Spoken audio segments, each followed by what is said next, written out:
bunu hissediyorlar. Hatta böyle şeyler var. Hani eğer böyle estetikse ya da böyle hani sokakların çoğunu bir şey yiyorsa çocuğun günün değiştiği, böyle çok lezzetli, böyle herkesin sevebileceği bir şey zaman daha mutlu olduğu diyebilir. Oradan da artık dünyasal bir ya da duygusal bir aslında etkileşim süreci var.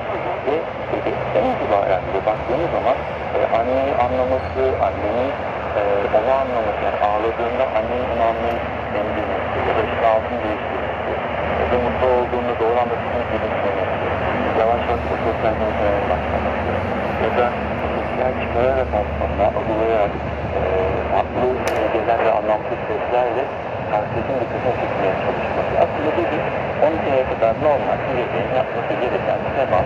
Hani ben buradayım, ben hiç şaşırmıyorum, ben de ilgileniyorum, ben bir şey yapmaya çalışıyorum ya da geceleri anlamında bu bebeği